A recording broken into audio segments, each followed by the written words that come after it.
दोस्तों आइज़ यानी आँखें, नज़रें। Perhaps it is the most essential parts of a human body. मानव शरीर का सबसे अनमोल हिस्सा है जिसकी मदद से हम सारी दुनिया देखते हैं, और शायद इसी वजह से हिंदी भाषा में हम आँखों का यूज़ कई मुहावरे कहावतों में करते हैं, जैसे आँखों ही आँखों में, आँखों का तारा, आँखों का धोखा, नज़रें चुराना। But do you know there are some common idioms and phrases in English too? दोस्तों आज के वीडियो में हम सीखने जा रहे हैं ऐसे phrases and idioms जो आँखों से related है। Hello everyone, I am Kaleem, your English instructor, and you are watching English with Kaleem. So let's get started. तो हमारा आज का पहला फ्रेज़ है turn a blind eye. Means to ignore something और ओवरलुक समथिंग, किसी चीज़ को अनदेखा कर देना। तो इसको सेंटेंस में यूज़ करते हैं। उसने अपने आसपास हो रहे चीज़ों को अनदेखा कर दिया। He turned a blind eye to what was happening around him. He turned a blind eyes to what was happening around him. एक और एग्जाम्पल देखते हैं। गरीबों के साथ हुए नाइंसाफ़ी को हम अनदेखा कैसे कर सकते हैं? How can we turn a blind eyes to the injustice done with the poor? How can we turn a blind eye to the injustice done with the poor? हमारा सेकेंड फ्रेज है कीप एन आई ऑन, किसी पर नज़र रखना। तो एक example से समझते हैं। उसे अपनी प्रेमिका पर शक है, इसलिए वह उस पर नज़र रखता है। He suspects on his girlfriend, that's why he keeps an eye on her. He suspects on his girlfriend, that's why he keeps an eye on her. एक और एग्जाम्पल देखते हैं। परीक्षा के समय शिक्षक सभी विद्यार्थियों पर नज़र रखे हुए थे। During the exam, the teacher kept an eye on all the students. During the exam, the teacher kept an eye on all the students. हमारा थर्ड फ्रेज है an eye for an eye, जिसका मतलब होता है बदला लेना। एक कहावत है ना, जैसे को तैसा, या जान के बदले जान। तो आइए देखते हैं इसका एग्जाम्पल। बस वह सिर्फ बदला चाहता था। All he wanted was an eye for an eye. All he wanted was an eye for an eye. One more example. बदला लेने का सिद्धांत बिल्कुल ठीक नहीं है।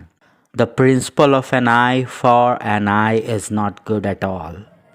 The principle of an eye for an eye is not good at all. हमारा fourth phrase है आई कैचिंग, जिसका मतलब होता है आकर्षित करने वाला, सेंटर ऑफ अट्रैक्शन। इसका एग्जाम्पल है आलिया भट्ट का कपड़ा बहुत आकर्षित करने वाला था। The dress of Alia Bhatt was I catching. The dress of Alia Bhatt was eye catching. एक और एग्जाम्पल है ताज महल की सुंदरता बहुत आकर्षित करने वाला है। The beauty of the Taj Mahal is very eye catching. The beauty of the Taj Mahal is very eye catching. हमारा फिफ्थ फ्रेज है रन वंस आइज ओवर, सरसरी निगाह डालना या नज़र दौड़ाना। यहाँ वंस के जगह पर पॉजिटिव केस आएगा, जैसे run my eyes, run his eyes, run her eyes, according to the subject of the sentence. जैसे पुलिस ने मेरे पासपोर्ट को सरसरी निगाह से देखा, फिर मुझे जाने दिया। The Police ran his eyes over my passport, then allowed me to go. The police ran his eyes over my passport, then allowed me to go. इसका दूसरा एग्जाम्पल देखते हैं। पिताजी अखबार को सरसरी निगाह से देख रहे थे। Father was running his eyes over the newspaper. Father was running his eyes over the newspaper. हमारा सिक्स्थ फ्रेज है an apple of an eye. इसका अर्थ होता है कोई चीज़ या इंसान फेवरेट होना, जिसे कहते हैं आँखों का तारा होना, मतलब बहुत ही प्रिय या प्यारा होना। एग्जाम्पल देखते हैं।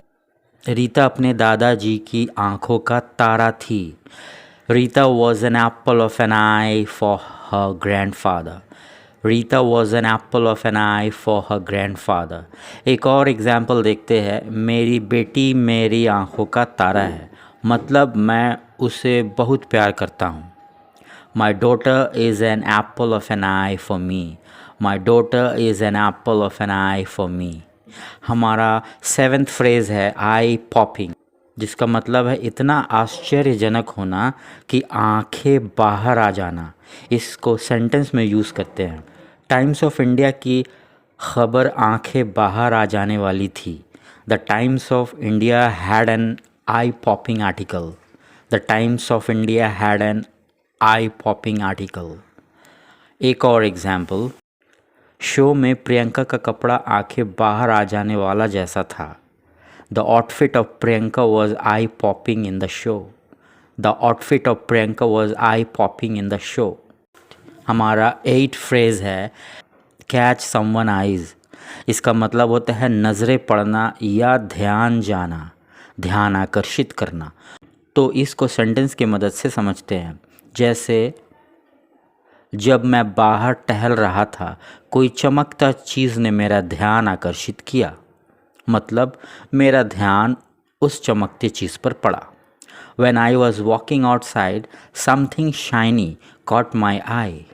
When I was walking outside, something shiny caught my eye. एक और एग्जाम्पल देखते हैं। जब हम शॉपिंग के लिए गए तो बहुत सी प्यारी चीज़ें ने हमारे ध्यान आकर्षित किया। When we went shopping, many cool things caught our eyes.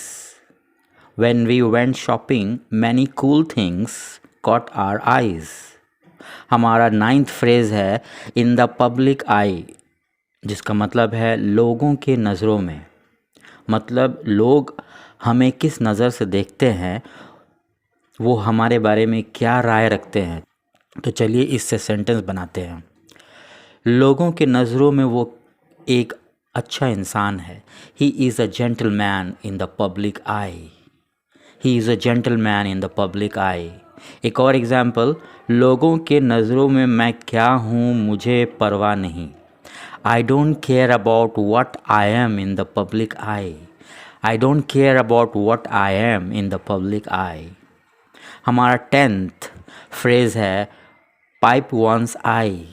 इसका मतलब होता है आंसू बहाना या रोना। तो जल्दी से इसका एग्जाम्पल देखते हैं। पता नहीं क्यों बच्चा रो रहा था।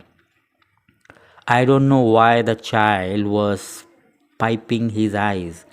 I don't know why the child was piping his eyes. वह आंसू क्यों बहा रही है? Why is she piping her eyes? Why is she piping her eyes? That's it.